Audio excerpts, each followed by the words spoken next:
우리가 지난 한 주간 에스겔서의 절반의 말씀을 함께 통독을 했고 또 금주간은 나머지 48장까지의 말씀을 통독을 하게 됩니다. 에스겔의 큰 이미지는 성전입니다. 그 성전에서 하나님이 떠나가시는 것, 그리고 다시금 이 성전으로 하나님의 영광이 되돌아오는 것을 큰 주제로 놓고 있다고 볼 수 있습니다. 이 이야기는 우리들의 이야기와도 좀 비슷한 것 같아요. 여러분 사시면서 엄마가 혹시 집 나간 경험 있으신가요? 촌바람 나서 나간 거 말고 그런 나간 말고요. 이런 경험이 있을 거예요. 여러분들이 학교에서 시험을 봤는데 빵점을 맞았어. 거기다가 집은 엄마 잠깐 나갔다 왔더니 엉망이 되어 있어. 아빠는 거기다가 이 한 잔 거하게 하셔가지고 대자로 막 누워 있어. 엄마는 막 스트레스 아이들한테 잘하고 남편한테 잘하려고 열심히 했는데 그런 모습을 보니까 엄마 어때요? 막 눈물이 뚝뚝 나는 거예요. 엄마도 막 엄마가 보고 싶은 거야. 그래가지고 잠시 훌쩍 집을 나간 것과 좀 비슷하다고 할 수 있습니다. 근데 그 엄마는 다시금 되돌아와요. 에스겔서의 그 모습은 딱 이런 모습입니다.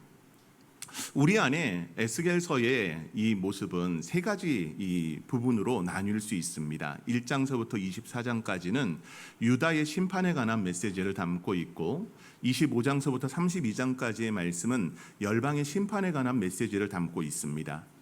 나머지 33장서부터 48장의 모습은 여호와 하나님의 회복의 그 모습을 에스겔을 통해서 보여주는 것이 이 에스겔서의 세 부분으로의 모습입니다. 근데 우리가 오늘 읽은 22장은 이제 이스라엘이 멸망하기 바로 코앞에 있을 때의 모습입니다. 그 모습 안에서 하나님은 이전에 끊임없이 예고를 하셨습니다. 그 예고는 경고였어요. 경고의 메시지. 근데 유다는 이 경고의 메시지를 들었을까요? 듣지 못했을까요? 듣지 않은 겁니다. 몰랐던 것이 아니라 듣지 않았던 거예요. 하이성 권사님 어디 계세요?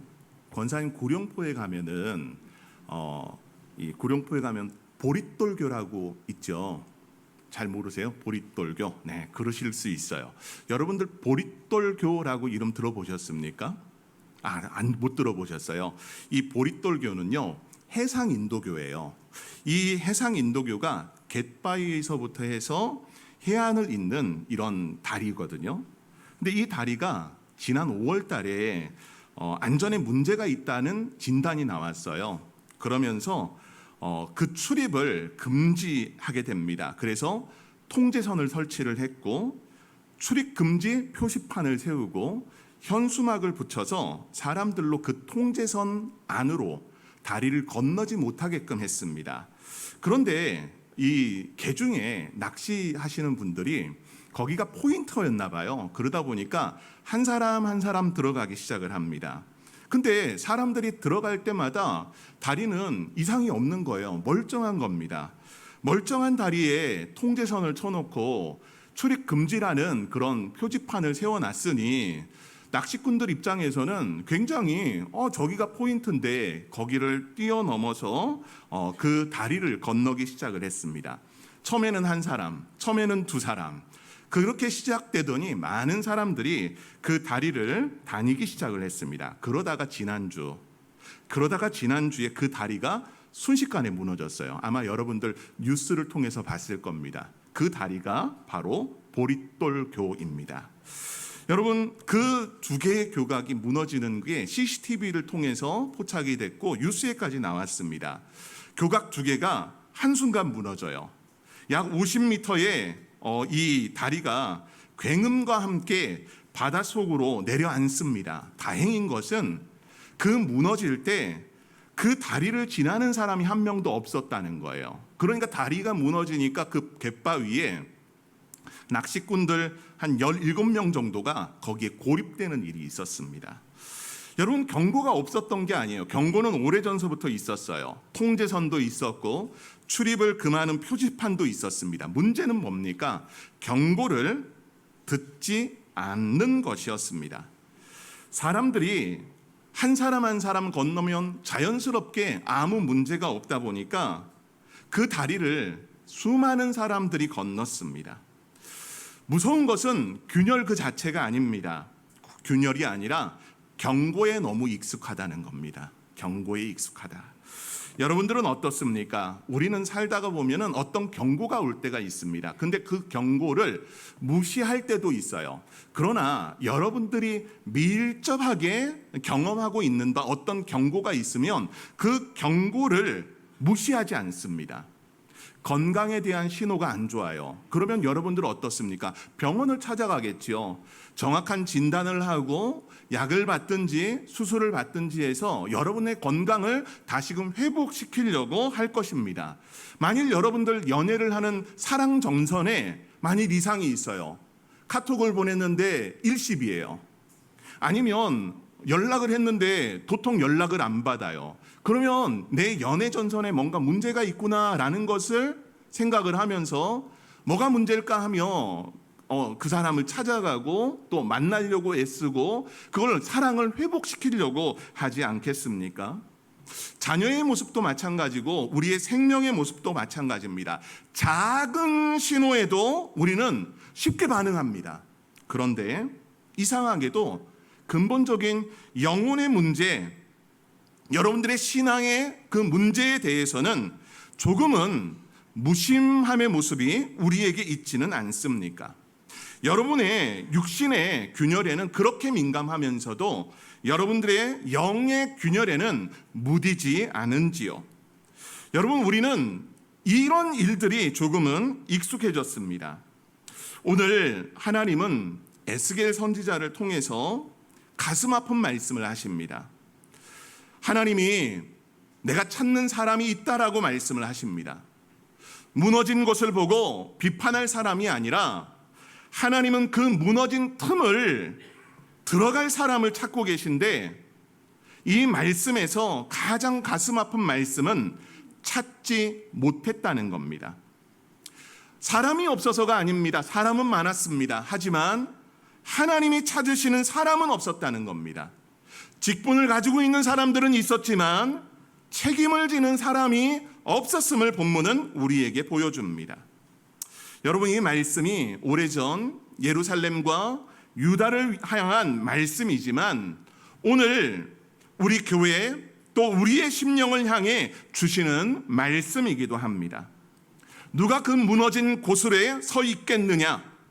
누가 이 무너진 곳을 보면서 멸하지 못하게끔 할 사람은 누구냐라는 하나님의 메시지, 그 메시지 속으로 오늘 우리의 심령이 들어가면서 우리의 자리에 외면할 수 없는 무너진 곳이 있음을 기억하면서 하나님의 말씀을 따라오는 은혜가 여러분들 안에 있기를 소망합니다.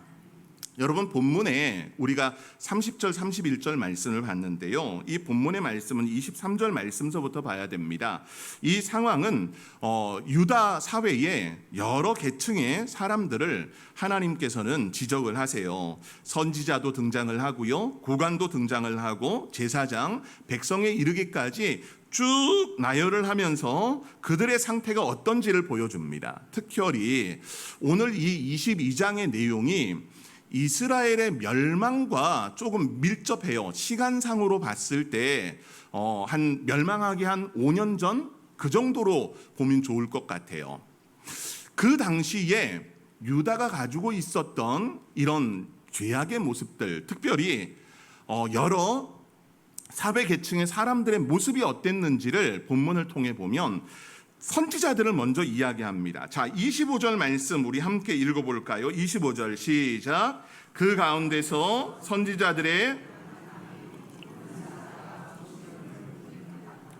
그들이 사람의 영혼을 삼켰으며 재산과 보물을 탈취하며 과부를 그 가운데에 많게 하였으며. 아멘. 여러분, 여기에 본문에 선지자의 잘못들, 이 부분을 먼저 말씀을 합니다. 근데 이 말씀의 부분은요, 선지자들이 하나님의 말씀을 있는 그대로 전하는 것이 아니라 하나님의 말씀을 자기의 이익을 위해 편취함의 모습을 보여줍니다. 본문에서도 이야기하듯 우는 사자가 음식물을 움킴과 같도다라고 말씀을 하세요. 사람의 영혼을 삼키는 겁니다. 사람의 영혼을 왜 삼킵니까? 저들은 영혼을 먹고 사는 사람들이기 때문에. 우리 왜 드라마 같은 데 보면은 막 사탄이 나타나가지고 영혼만 잡아먹는 거 보잖아요. 예, 그런 게 아니에요. 이 선지자들이 하는 것은 이 영혼을 삼킴의 부분에 결국 자신들의 이득을 편취하는 모습이 있어요. 본문 25절 후반에서도 이야기하죠. 재산과 보물을 탈취하며. 선지자들이 얻고자 하는 것은 눈에 띄는 재물의 부분입니다.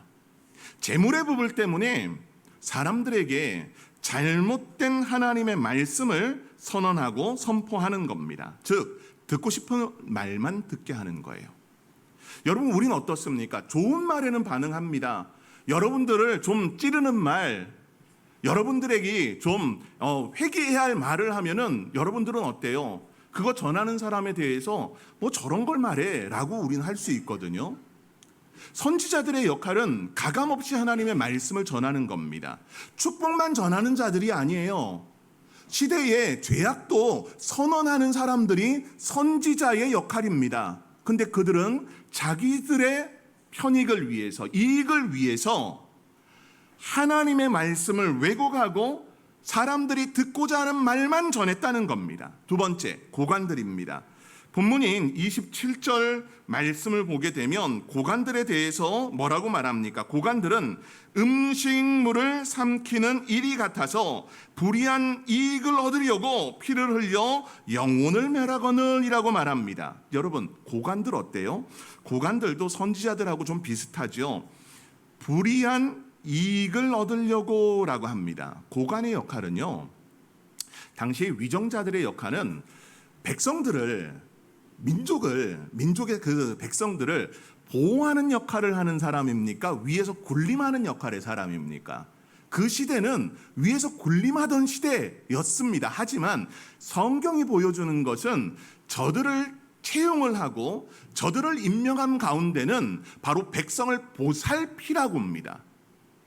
백성을 보살피고 잘 살게 하기 위해서 저들은 공직을 맡은 겁니다. 근데 그 공직을 어떻게 이용해요? 본문에서 말하듯 불의한 이익을 얻으려고 라고 합니다. 특히 법관들, 뇌물을 받고 법을 판단하고 법을 가지고 어떤 심판을 할 때 힘 있는 사람, 돈을 준 사람이 승리하게끔 하는 것. 그 당시의 모습이 딱 그런 모습이었다는 겁니다.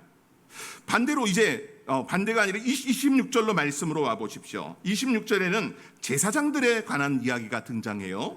제사장들은 내 율법을 범하였으므로 나의 성물을 더럽혔으므로 거룩함과 속된 것을 구별하지 아니하였으며 부정함과 정한 것을 사람이 구별하게 하지 아니하였으며 그의 눈을 가리어 나의 안식을 보지 아니하였으므로 내가 그들 가운데서 더러움을 받았느니라 말씀합니다. 여러분, 이들은 어때요?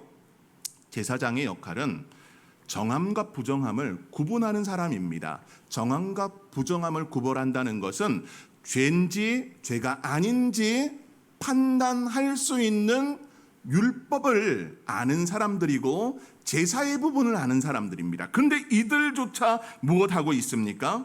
죄가 죄인지 가르치지 않는 거예요. 거룩한 것과 속된 것을 뒤섞어 놓고 있는 겁니다. 여러분, 생각을 해보세요. 죄라는 것과 거룩이라는 것은 어찌 보면은 한 글자 차이라고 제가 말씀을 드렸습니다. 거룩이라고 하는 카다시는 이 히브리어로 자음만, 과거에는 자음만 표기를 했거든요. 근데 지금은 모음을 표기해가지고 똑같은 글씨여도 어떻게 읽느냐에 따라 거룩이 되기도 하고, 카다시를 케다샤로 읽게 되면은 그 케다샤는 창녀라고 하는 뜻입니다. 거룩과 창녀는 완전 반대되는 개념이죠. 근데 이 제사장들이 지금 뭐 하고 있는 거예요? 이런 거룩을 분리하고 죄를 분리해야 될 사람들이 이것을 뒤섞고 있다는 겁니다. 그들이 율법을 범하고 있고 거룩과 섞된 것을 구별하지 아니해서 모두 다 섞어버리는 그런 상황이 되어버리고 말았습니다. 여러분 생각해 보세요. 선지자들도 고관들도 제사장들도 이러는데 백성들은 어떻겠습니까?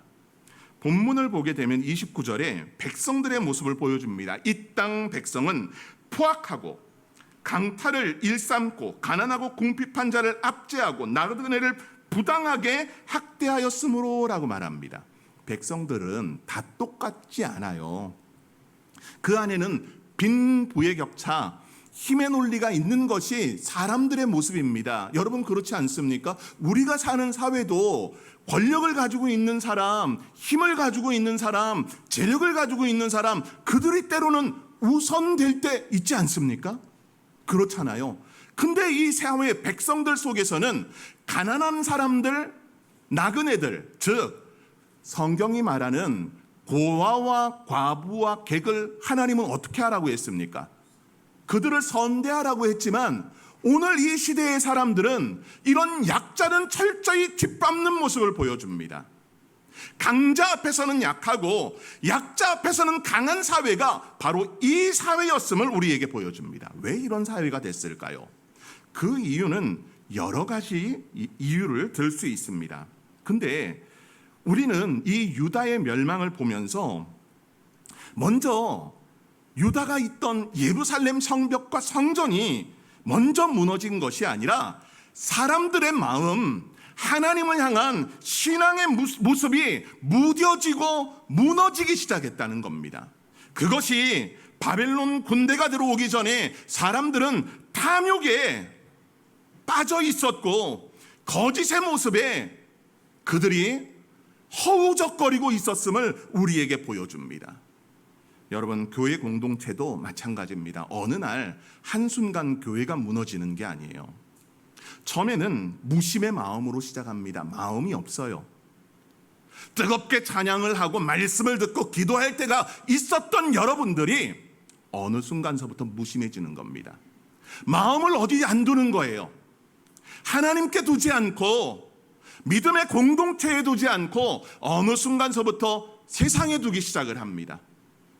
요즘같이 주식이 막 오를 때 주식에 관심을 두기 시작을 합니다. 요즘같이 사람들이 관심이 많은 것들, 옷에, 차에, 집에 이런 것에 관심을 두기 시작을 합니다. 여러분 하나님 앞에 무심하지 않습니까? 그 무심은 어떤 결과를 만들까요? 처음에는 무심의 마음이 시작되다가 무심함이 무관심으로 바뀌기 시작을 합니다. 무관심으로 바뀌기 시작을 하면은 이제 교회에 와도 너와 나는 한 공동체에 있어서 우리가 그 공동체 안에서 서로 관심을 갖고 선교하고 전도하고 복음을 전하는 일들, 양육하는 일들에 관심을 보여야 되는데 관심이 없습니다. 이 무관심은 더 나가게 되면 어떻게 될까요? 사랑이 없습니다. 사랑이 없는 교회는 무너지는 겁니다. 사라지는 겁니다. 사랑하는 성도 여러분들, 우리의 신앙의 자리, 그 자리에서 한순간 우리가 이런 무심의 마음, 무관심, 또 사랑이 없으므로 허덕이는 교회 되지 않기를 소망합니다. 여러분들 오늘 본문을 계속해서 보십시오. 30절 말씀을 보면은 이 성벽의 이야기가 나와요. 이 땅을 위하여 성을 쌓으며 성 무너진 데를 막아서서라고 말씀을 하고 있어요. 여러분 고대 사회에 성은요 매우 중요합니다. 왜냐하면은 오늘날은 우리가 어떤 성 안에 살지 않잖아요. 우리가 국가라고 하는 테두리 안에 살면서 뭐 다양한 곳에 흩어져서 살지만 그 당시에는 성이 매우 중요했습니다. 왜냐하면 외적의 침략 또 주변 국가들이 쳐들어왔을 때 성 안에 들어와 있는 것은 안전을 보장하지만 성 밖에 있는 것은 안전을 보장해 주지 못합니다. 그런데 이 성은요 도시의 생명과도 같은 거예요. 이 성이 여러분들 서울에 가면은 한양도성이라고 이 도성터들이 있습니다. 성터들이 있어요. 그 성터들 여러분들이 한번 서울 가셨을 때 보시면 좋을 것 같아요. 어떻게 쌓여졌는지. 뭐 지금처럼 철이 있어가지고 용접을 해가지고 철로 만든 것이 아니라 돌을, 자 여기 집중하세요. 여기 집중하세요. 딴 데 보지 마시고 여기 집중하세요. 돌을 하나하나 쌓아 올렸어요. 어떤 돌들은 뭐 이렇게 좀 진짜 큰 돌도 있고요. 어떤 돌들은 건물만한 돌도 있습니다. 그런 여러 돌들로 쌓여졌거든요. 예루살렘 가보니까 예루살렘 성도 이런 커다란 돌들을 차곡차곡 쌓아서 만들었습니다. 그런데 문제가 뭐냐 하면은 어느 한 부분이 이 틈이 생기기 시작을 하면 그 틈으로 인해서 적군들이 침략을 할 수 있기 때문에 성에 빈틈이 생기지 않도록 해야 되는 겁니다. 그러다 보니까 그 틈이 생기면은 거기에 돌을 넣고 흙으로 채워가지고 수리를 하지 않으면, 보수를 하지 않으면 여러분 그 틈 사이로 적군들이 쳐들어오기 때문에 무너진 틈은 절대 생기지 않도록 해야 됩니다. 그런데 본문을 보니까요, 성을 쌓으며 성 무너진 데를 막아서서라고 말해요. 이 말씀에 여기에 하나님이 찾으시는 사람이 있어요. 어떤 사람입니까? 본문을 보게 되면은 하나님이 그 가운데서 찾다가 찾지 못했다라고 되어 있는데, 여기 찾다라고 하는 단어는 하나님께서 찾으려고 애썼다, 발견하기를 기대하면서 찾았다라는 단어를 사용을 하고 있는 거예요. 그냥 우리가 쓱 보고 찾는 정도가 아니라 하나님이 찾으려고 애썼다고 생각해 보세요. 하나님께서 기대를 가지고 정말 소망 가운데서 발견하기를 기대하면서 찾으려고 했었던 그 사람, 즉 두 눈을 씻고 봐도 없다는 겁니다. 어떤 사람이 없는 겁니까? 본문을 보게 되면은 여기에 성을 쌓다라는 말씀이 나오지요. 이 초반에 이 땅을 위하여 성을 쌓으며 성을 쌓다라는 이 단어는 담을 수리하는 자라는 뜻을 가지고 있어요. 담을 수리하는 자. 여러분, 무너진 담을 보면요, 사람들은 두 가지 반응입니다. 무너진 담을 보면 반응은 두 가지예요. 그 반응, 첫 번째는 어떤 반응이냐 하면 이건 누가 무너뜨렸어 하는 사람입니다. 누가 무너뜨렸는지를 찾는 거예요. 두 번째 사람은 그런 거 안 물어요. 일단 팔부터 걷어붙여요. 그러면서 돌들을 쌓아 올립니다. 지금 당장 바벨론이 쳐들어올 수 있는 그 상황에 성의 일부가 무너졌는데 이건 누가 무너뜨렸는지 찾고 있는 사람, 여러분 아닙니까? 아니에요? 그러면 무너졌어요. 야, 무너졌으니까 팔부터 걷어붙여야지. 이런 사람은 드뭅니다. 유튜브에 이런 쇼츠의 내용들 보면은 고속도로에서 화물차가 달리다가 갑자기 바퀴가 빠지는 일들이 있습니다. 바퀴가 빠지면 여러분들 이 화물차의 바퀴는 살인도구입니다. 근데 그 화물차는 바퀴가 빠졌는지 모르고 그냥 가요. 바퀴 하나쯤 없어도 갈 수 있거든요. 그런데 그 바퀴가 이 퉁퉁퉁퉁 돌다가 도로 위에 그냥 땡글이 남아 있습니다. 여러분, 만일 고속도로 4차선에 한 2차선, 3차선에 걸쳐서 그게 딱 놓여져 있어요. 그럼 어떻게 하시겠어요? 대부분의 사람들은 그거 슥슥 피해갑니다. 피해가요. 잘 피해갑니다. 다행이죠. 사고 안 나니까. 그러면서 말해요. 저거 누구야? 그러면서 전화합니까? 전화해요? 한국도로공사에 전화해가지고 몇 킬로 주시면 이 타이어 빠져 있으니까 치워달라고 전화합니까? 전화하는 사람 그렇게 많지 않다고 합니다. 많지 않다고 해요. 다 한다고요? 아니요, 그렇지 않다라고 합니다. 그냥 지나가는 사람이 훨씬 많습니다. 훨씬 많아요. 근데 그 바퀴가 빠진 걸 보고 어떤 기사분은 내려서 이 화물차 깜빡이를 켜놓고 그걸 치우는 모습이 있었어요. 그건 우리나라는 아니었어요. 그건 중국 모습이었습니다. 여러분, 우리가 딱 그래요. 남을 비판하고 말하는 사람은 많지만 당장 그 자리에서 그걸 치우고 그걸 보수하는 사람은 너무나 적다는 겁니다. 오늘 하나님이 찾으시는 사람은 어떤 사람입니까? 성 무너진 데를 막아서는 사람입니다. 첫 번째는 성 무너진 데를 막아서는 사람. 여러분, 이 사람은요, 그 무너진 틈에 서는 사람이에요. 이건 위험을 감수하는 겁니다. 가장 위험한 자리에 자기의 몸을 세우는 사람이 바로 성 무너진 데를 막는 사람이에요. 또 한 사람이 있습니다. 또 한 부류의 사람. 어떤 사람입니까? 하나님이 찾으시는 두 번째 사람의 모습은요, 그 무너진 것을 실제 수리하는 사람뿐만이 아니라 하나님 앞에서 그 땅을 위해서 서는 사람입니다. 본문에 그렇게 되어 있거든요. 나로 하여금 멸하지 못하게 할 사람, 이 부분을 이야기하고 있는 거예요. 하나님이 찾으시는 사람의 두 모습, 그 위험한 자리에 서는 자인 동시에 하나님 앞에서 멸하지 않도록 하나님 앞에 중보하는 사람을 하나님은 찾고 계심을 성경을 통해 보여줍니다. 사랑하는 성도 여러분들, 우리의 그 자리에 분명 이런 모습이 필요합니다. 일하는 사람도 필요하고 기도하는 사람도 필요하다는 거예요. 사랑하는 성도 여러분들, 이번 8월, 7월, 8월 여름 사역 가운데 앞에서 수고했던 우리 유초등부, 유치부, 중고등부의 교사 또 교역자들도 있지만 여러분들 기도의 자리, 중보기도 사역이나 또 많은 성도들 기도의 자리에서 기도하셨죠. 바로 그런 사람을 하나님은 찾고 계심을 말씀하고 있습니다. 여기 30절의 중요한 표현 중 하나는 나로 하여금 멸하지 못할 사람입니다.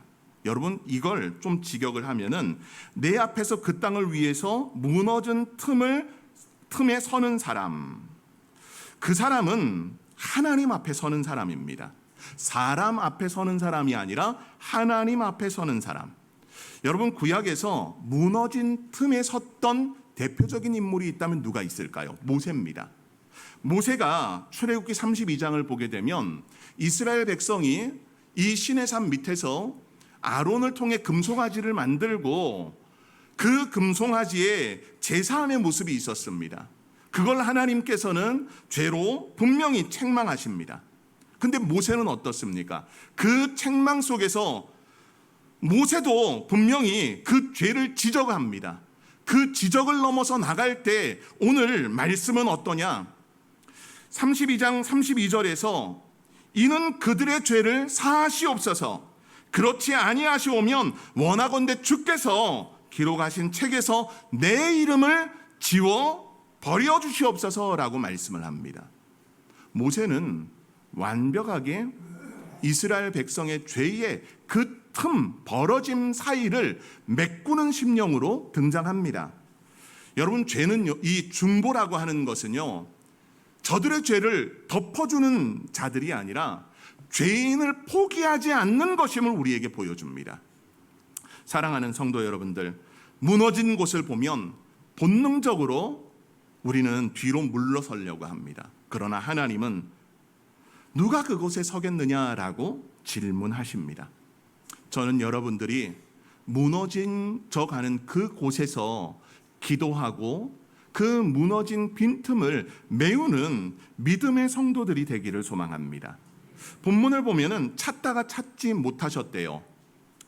이 말씀을 보게 되면 30절 후반에 찾다가 찾지 못하셨다. 여러분, 근데 찾지 못하신 이유가 사람이 없어서입니까? 아니잖아요. 그 앞서 23절에서부터 29절까지의 본문을 보게 되면 선지자도 있었고 고관들도 있었고 제사장도 있었고 백성도 있었습니다. 많은 사람이 있었어요. 근데 하나님 앞에 실제 서는 사람은 없었다는 겁니다. 이 모습을 보면 직분을 가진 자, 직책을 가진 자들은 많지만 사명을 하는 자는 없다는 겁니다. 여러분, 우리가 이걸 기억했으면 좋겠습니다. 여러분들은 이 자리에 계신 분들 교회에서 직분을 받았습니다. 장로로, 권사로, 집사로 다양한 직분을 받으셨습니다. 근데 직분이 전부는 아니에요. 직분으로 사는 자가 아니라 사명으로 사는 자가 되십시오. 사명은 하나님께서 여러분 한 사람 한 사람에게 다 더하신 것입니다. 그 사명을 가지고 사는 자는 여러분들 마음을 하나님 앞에 완전히 내어드리는 사람입니다. 무심하지 않습니다. 무관심하지 않습니다. 하나님이 주신 사랑으로 살려고 합니다. 여러분, 직분을 받은 사람은 달라요. 직분을 감당할 때는요, 때로는 그래요. 이번 이제 8월 달이 됐잖아요. 이제 8월 한 달간 섬겨야 되시는 분들이 있어요. 안내위원도, 안내팀 중에 안내위원분들도 한 달간 섬겨야 되는 분들도 있고, 헌금 수전들은 헌금위원도 한 달간 섬깁니다. 예, 맞아요. 기간이 분명히 있습니다. 우리 여러분들의 직분의 모습도 기간이 있어요. 저도 마찬가지예요. 저도 70대면 은퇴해야 되는 거고, 교회가 그렇게 정했기 때문에. 여러분, 그런데 그 모습 안에 직분을 감당을 하는 것이 아니라 사명을 감당한다는 것은 뭡니까? 사명을 감당한다는 것은 나이가 은퇴의 시점이 있는 것이 아닙니다. 하나님이 부르신 그 자리를 향해서 내 모습이 어떻든지 달려가는 겁니다. 여러분, 모세는 80세에 하나님의 부름을 받았고 그 부름 속에서 달려갑니다. 여러분, 아론도 마찬가지였습니다. 또한 여호수아도 마찬가지입니다. 여러분, 사명을 받은 자는 우리의 삶을 다해서 살아가는 겁니다. 우리 성도 여러분들이 직분자로 세워져 있음에 직분을 감당하는 자를 넘어서 사명을 감당하는 성도로 살길 원합니다. 특별히 여러분들의 삶의 자리에 있는 빈틈, 가정 안에 있는 신앙의 빈틈이라던가, 또 여러분들 사회에서 일어나고 있는 많은 빈틈들, 또한 교회의 빈틈들을 여러분들이 메꾸는 은혜가 있기를 원합니다. 기도만 감당하는 것이 아니라 여러분 자신과 여러분들의 헌신과 열정을 하나님 앞에 드림 가운데 메꾸는 은혜가 있기를 원합니다. 그 메꿈의 완벽함을 보여준 분이 있습니다. TV 홈쇼핑 같은 데 보게 되면은 어디 이 수도관 같은 데 구멍이 나가고 깨져가지고 물이 막 새요. 그럼 어떻습니까? 그 홈쇼핑의 제품 중 하나 보니까 뭐 쓱 바르니까 물도 하나도 안 새. 빈틈을 완전히 메꾼 것 같아. 여러분, 우리의 신앙에도 빈틈을 완전히 메꿔주신 분이 있습니다. 태초의 인간인 아담과 하와는 하나님과의 관계를 죄로 말미암아 벌렸습니다. 틈을 만들었습니다. 우리는 그 틈을 메꾸기 위해서 하나님과의 관계를 회복하기 위해서 여러 제사로 나갔습니다. 그 제사는 매번 드려야 되는 제사였습니다. 그러나 하나님과의 우리 사이에 있었던 그 틈을 완전히 메꿔주신 분이 있습니다. 누굽니까? 예수님입니다. 예수님의 단번에 당신을 들이심으로 말미암아 그 틈을 완전히 메꾸셨습니다. 여러분, 우리의 삶에는 외면할 수 없는 빈틈들이 있습니다. 저는 여러분들이 예수 이름으로 그 빈틈을 메꾸는 은혜가 있기를 원합니다. 그 마음을 가지고 오늘도 하나님 앞에서 믿음을 가지고 살아가는 새로 난 모든 가족들 되기를 소망합니다.